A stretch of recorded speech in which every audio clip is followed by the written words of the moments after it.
दोस्तों Arjun study point में आपका स्वागत है। आज हमने आपको 4.2 के जो काफ़ी क्वेश्चन बचे हुए थे, 2 क्वेश्चन शायद बचे हुए थे दोस्तों, आज उसको हम इस वीडियो में कंप्लीट करेंगे। और आज को पता है कि आज क्या है, रक्षाबंधन है और हमारे तरफ से हमारे सभी भाइयों और बहनों को रक्षाबंधन की हार्दिक हार्दिक शुभकामनाएँ और बहुत सारी आपको शुभकामनाएँ प्राप्त हो। चलिए चलते हैं बोर्ड की तरफ। हमारे पास कुछ क्वेश्चन बच गए थे 4.2 के। क्वेश्चन नंबर 5वां और क्वेश्चन नंबर 6वां बच गया था दोस्तों, तो आइए इसे हम समझते हैं। देखिए काफ़ी लाजवाब प्रश्न है, केवल प्रश्नों को समझने का खेल होता है और लिखे हुए प्रश्न ही काफ़ी थोड़ा सा बच्चों को कठिनाइयाँ महसूस करती हैं। तो कठिनाइयाँ मत महसूस कीजिए, इसलिए कि आप अर्जुन सर के साथ जुड़ चुके हैं। तो आइए देखते हैं। बोर्ड तो साफ कर लिया हमने, चलिए प्रश्नों की तरफ बढ़ते हैं। लिखा है, पहले तो प्रश्न को समझना जरूरी होता है दोस्तों। किसी भी चीज़ को हल करने के लिए मैथ में पहले प्रश्न को समझना जरूरी होता है। तो आइए प्रश्नों को समझते हैं दोस्तों। लिखा है एक समकोण। समकोण का क्या मतलब होता है दोस्तों कि वह एंगल जो कितने अंश का हो, 90 अंश का हो। कितने अंश का हो? 90 अंश का हो, उसे हम समकोण कहते हैं। और त्रिभुज शब्द दिया है आगे। त्रिभुज का मतलब क्या होता है? 3 भुजों से घिरी हुई आकृति को क्या कहते हैं? त्रिभुज कहते हैं। मगर जब समकोण त्रिभुज बता दिया है तो जिसमें उसमें जो 2 भुजाएं होंगी वो 90 अंश का कोण बनाएंगी। तो हम बना लेते हैं एक डायग्राम इस तरीके से। आप यहाँ देख सकते हैं दोस्तों, हमने इसका क्या नाम दे दिया? ABC। त्रिभुज के शीर्षों का नाम हमने क्या दे दिया? ABC। और समकोण त्रिभुज कितने अंश का कोण बनाता है? 90 अंश का। देखिए यहाँ पे 3 भुजाओं से घिरी हुई आकृति है। इस भुजा को हम लंब कहते हैं, इस भुजा को आधार कहते हैं दोस्तों, और इस भुजा को दोस्तों हम कर्ण कहते हैं। क्या कहते हैं? कर्ण। तो देखिए यहाँ पे 2 भुजा, जो AB भुजा है और जो BC भुजा है, वो कितने अंश का कोण बना रही है? 90 अंश का। जिससे हमें पता चलता है जो ये त्रिभुज है, कौन सा त्रिभुज है? समकोण त्रिभुज है। कौन सा त्रिभुज है दोस्तों? समकोण त्रिभुज है। आइए आगे पढ़ते हैं। कह रहा है समकोण त्रिभुज की ऊंचाई। देखिए निचले, ये क्या है? इसे हम आधार है, ये निचला हिस्सा है। मतलब जहाँ हम खड़े होते हैं, जैसे कि हम पृथ्वी पर दोस्तों खड़े हैं, तो पृथ्वी पर जहाँ हमारा पाँव है वो हमारे लिए क्या है? आधार है। और जो हमारा पृथ्वी है, पृथ्वी के सामने हम वो क्या है? एक ऊंचाई है। क्या है दोस्तों? हम एक ऊंचाई हैं। ठीक है दोस्तों, जैसे कि हमने क्या किया, मान लीजिए ये हमारी धरती है। ये क्या है? हमारी धरती है दोस्तों, ठीक। और हमने इस मार्कर को ठीक इसके ऊपर इस तरीके से रख दिया। ठीक है दोस्तों, तो कह रहा ऊंचाई उसके आधार से। तो आधार क्या है दोस्तों? जहाँ पर ये हमारा मार्कर क्या है? खड़ा है। जहाँ पे हमारा मार्कर क्या है? खड़ा है, इस हिस्से को दोस्तों हम आधार कहते हैं। क्या कहते हैं? आधार कहते हैं। परंतु जो इसके सापेक्ष जो हमारा मार्कर खड़ा है, इसको हम क्या कहते हैं? ऊंचाई कहते हैं। क्या कहते हैं? ऊंचाई। किसके तहत? इस आधार के तहत ये क्या है? इसकी ऊंचाई है। उसी तरह दोस्तों ये निचले वाले हिस्से को हम आधार कहते हैं, और इस पर मान लीजिए ये मार्कर खड़ा है, तो ये क्या है? उसकी ऊंचाई है। तो कह रहा है आधार से 7 सेमी कम है।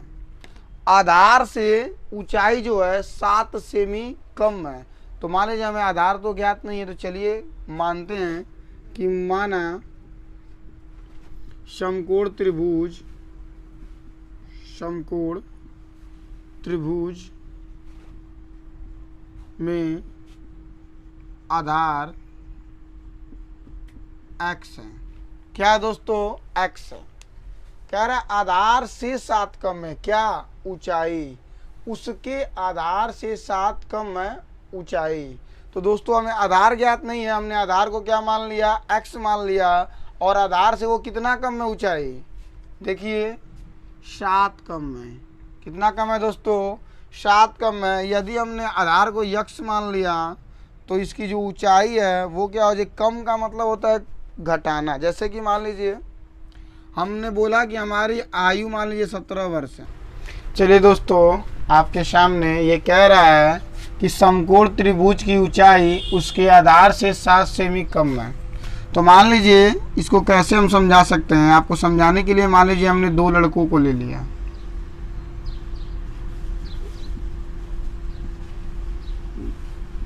दो लड़के हैं दोस्तों, हमें पहले की उम्र पता है कि मान लीजिए 15 वर्ष है, और सेकंड वाले लड़के ने आकर कहा पहले वाले लड़कों से कि भैया आप मेरा उम्र बताइए, यदि मैं आपके उम्र से 4 वर्ष छोटा हूँ, कितना छोटा हूँ, 4 वर्ष छोटा हूँ, तो मेरी उम्र बताइए। तो पहले लड़के ने क्या किया कि अपने उम्र में से ये जितना छोटा है उसको घटा दिया और तुरंत बता दिया कि तुम कितने वर्ष के हो, 11 वर्ष के हो। कितने वर्ष के हो, 11 वर्ष के हो।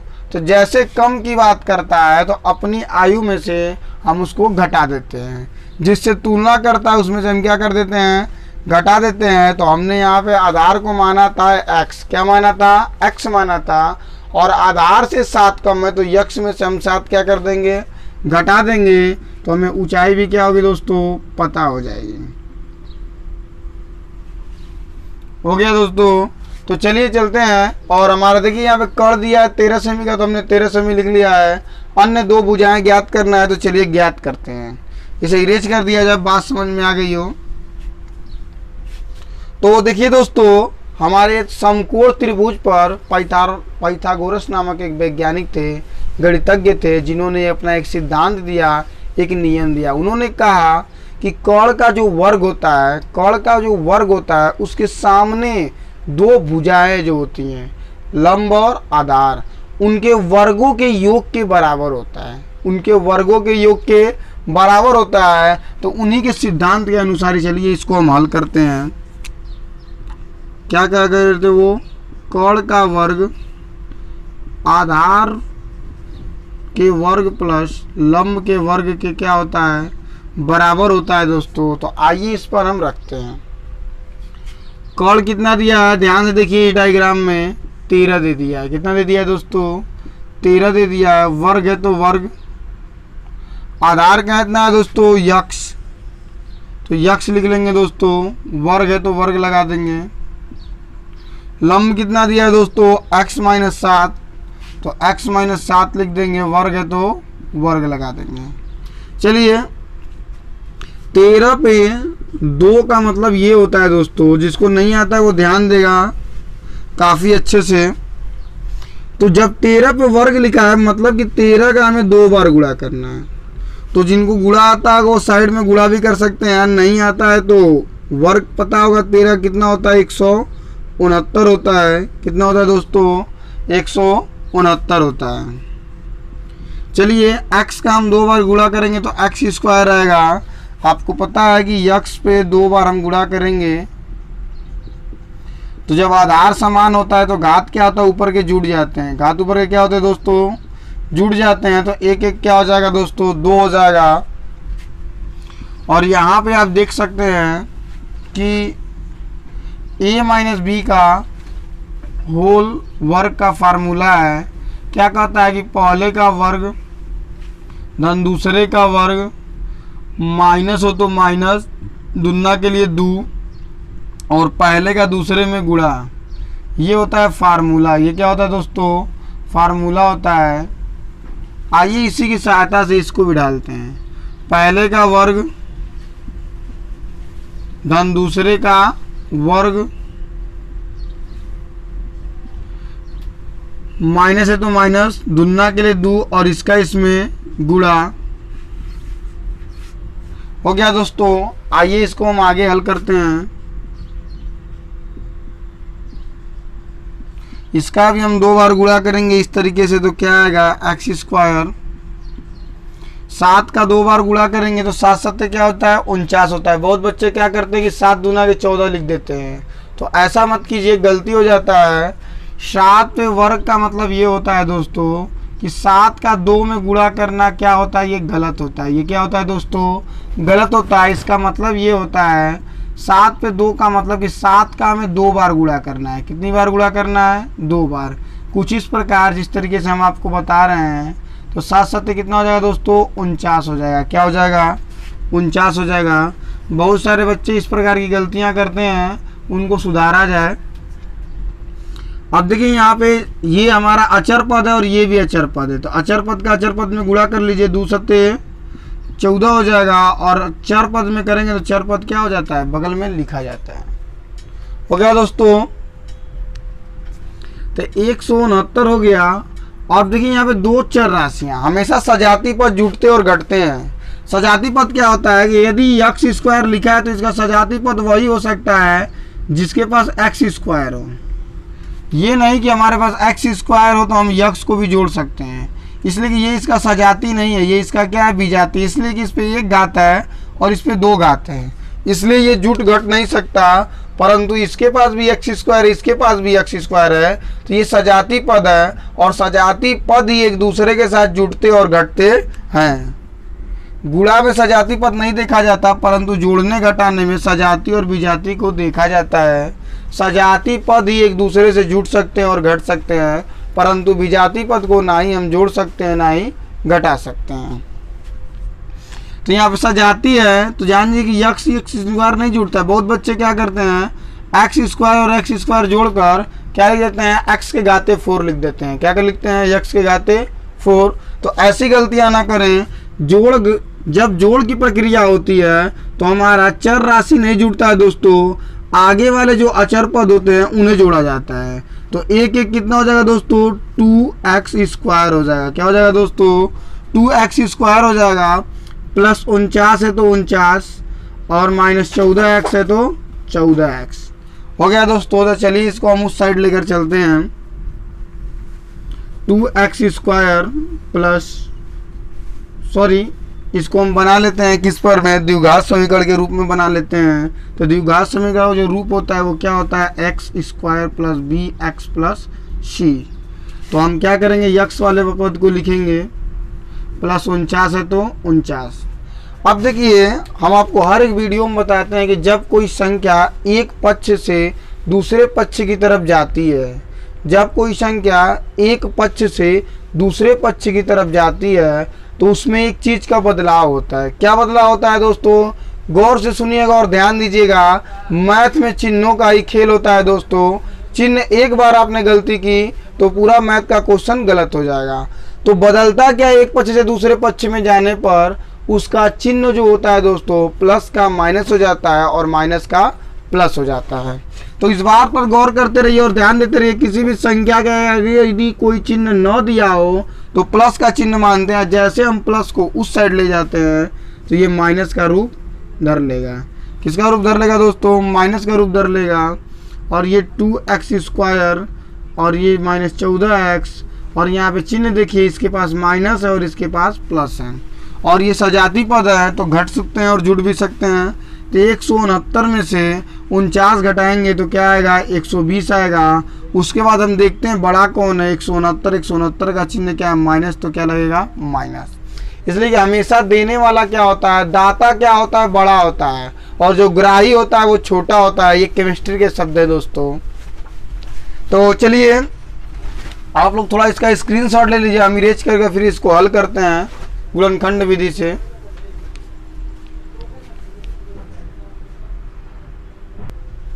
चलिए इसको ऊपर लिख लेते हैं, इधर इधर इरेज हो चुका है दोस्तों। लिखा है 2x square minus 14x minus 120, 14x minus 120।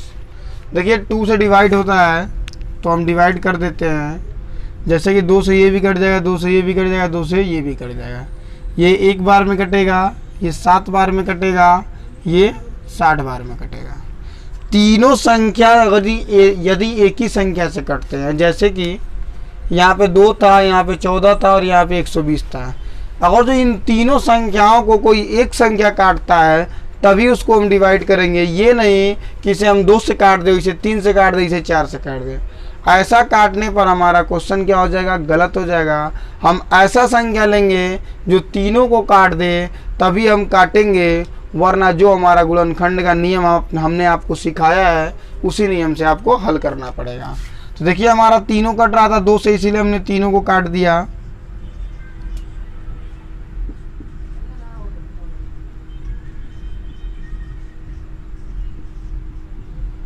हमने आपको क्या बताया था गुणनखंड विधि में कि जो एक्स स्क्वायर का जो गुणांक होता है उसका लास्ट वाले पद में गुणा करते हैं तो 60 एकम में क्या हो जाएगा, 60 हो जाएगा। और 60 किसके किसके पहाड़ा में आता है ये ध्यान दीजिएगा। तो जो 60 होता है, चलिए खंड कर लेते हैं। 60 तो पहले 15 के पहाड़ा में आता है, 2 में आता है, ठीक, 3 में आता है, 4 में आता है, 5 में आता है, 6 में आता है, 7, 8, 9, 10। अब देखिए सब इसी से उलट जाएगा। जैसे अब जैसे 6 दाव में 60, 10 छक्का 60, 12 पंजे 60 और 5 बरहिए 60 हो जाएगा। अब क्या ध्यान देंगे, इसके बाद इतने ही हमारे पास फैक्टर मिलेंगे दोस्तों। अब इसके बाद हम ये करेंगे कि देखेंगे किसको जोड़ने घटाने पर 7 आता है। ये बताइए, आप थोड़ा सा दिमाग लगाइए। 30 में हम 2 जोड़ेंगे तो क्या हो जाएगा, 32 हो जाएगा। 32 तो है नहीं। 30 में से हम 2 घटा देते हैं तो क्या हो जाएगा, 28 हो जाएगा। हमारे पास 28 तो है नहीं। 20 में यदि हम 3 जोड़ देते हैं, 20 में यदि हम 3 जोड़ देते हैं तो 23 हो जाएगा। क्या हो जाएगा दोस्तों, 23 हो जाएगा। क्या हो जाएगा दोस्तों, 23 हो जाएगा। 23 तो है नहीं। 20 में से 3 घटा देते हैं तो 17 हो जाएगा ये, और 17 भी हमारे पास नहीं है। 15 में 4 जोड़ेंगे तो 19 हो जाएगा हमारे पास 19 भी नहीं है, इसलिए हम इसको भी नहीं लेंगे। आप 15 में से 4 घटाएंगे तो 11 होगा, तो इसको भी लेने की ज़रूरत नहीं है। 12 में से हम 5 जोड़ेंगे तो 17 हो जाएगा, और ये 17 नहीं है। और 12 में से 5 घटाएंगे तो 7 हो जाएगा, मतलब कि हम इसी को लेना पड़ेगा। तो देखिए इन सब से हमारा खंड नहीं बन रहा था, बना किससे है, 12 गुणे 5 से। तो हम 12 में से 5 घटाएंगे तो क्या मिल जाएगा, 7 मिल जाएगा, और अन्य किसी संख्या से नहीं मिलेगा, इसलिए हम इसी खंड को लेंगे।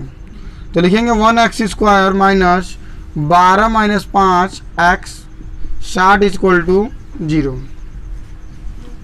अब यहाँ देखिए किसी भी कोष्टक के बाहर यदि माइनस का चिन्ह हो तो अंदर के चिन्ह क्या होते हैं, बदल जाते हैं। अंदर के चिन्ह क्या होते हैं, बदल जाएगा। जैसे कि ये माइनस है तो क्या हो जाएगा दोस्तों, प्लस हो जाएगा। क्लियर है दोस्तों। अब क्या करेंगे, 2 का जोड़ा बनाएंगे। इन जोड़े में से x को कॉमन ले लेंगे दोस्तों। x से x कट गया, कितने x बचेंगे, 1x बचेगा। कॉमन का मतलब क्या होता है, भाग देना। कॉमन का मतलब क्या होता है दोस्तों, भाग देना। इसके पास 2x है, 1x कट गया तो 1x बचा, और यहाँ पे x कटेगा तो क्या बचेगा, 12 प्लस यहाँ पे देखिए इसके पास x है परंतु इसके पास x नहीं है। और हमने कॉमन का मतलब ये बताया था कि जो दोनों संख्याओं में उपस्थित हो उसे हम क्या कहते हैं, कॉमन कहते हैं। जो दोनों व्यक्ति के पास कोई सेम वस्तु हो जिसको हम बाहर निकाल सकते हैं उसी को हम क्या कहते हैं दोस्तों, कॉमन कहते हैं। तो यहाँ पे देखिए x इसके पास नहीं, इसलिए x कॉमन नहीं हो सकता। आप कोई ऐसा अचर राशि सोचेंगे जो 5 और 60 दोनों को काट दे, तो 5 ही ले लीजिए। तो x भाग देंगे कितना बार में कटेगा, 12 बार में कटेगा। अब इन दोनों में से हम क्या करते हैं, एक को लिख लेते हैं और इन दोनों को एक साथ बराबर 0। अब अलग अलग कर देंगे, x माइनस 12 बराबर 0 और x प्लस 5 बराबर 0। तो x ये माइनस उधर जाएगा तो किस में हो जाएगा, प्लस में। x की वैल्यू क्या आ गई, प्लस में, और ये उधर जाएगा तो क्या आ जाएगा, माइनस। माइनस की वैल्यू नहीं लेते हैं, प्लस वाली वैल्यू लेते हैं। तो आधार कितना आ गया दोस्तों, आपके पास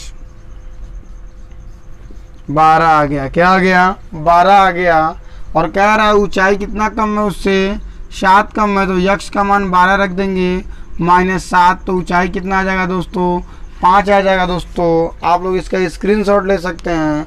और यदि हमारा वीडियो आपको अच्छा लगे और पसंद आए तो हमारे वीडियो को ज़्यादा से ज़्यादा शेयर कीजिए और लाइक कीजिए और सब्सक्राइब करना मत भूलिएगा। और कमेंट तो ज़रूर किया कीजिए जिससे हमें पता चल सके हमारा वीडियो कैसा था।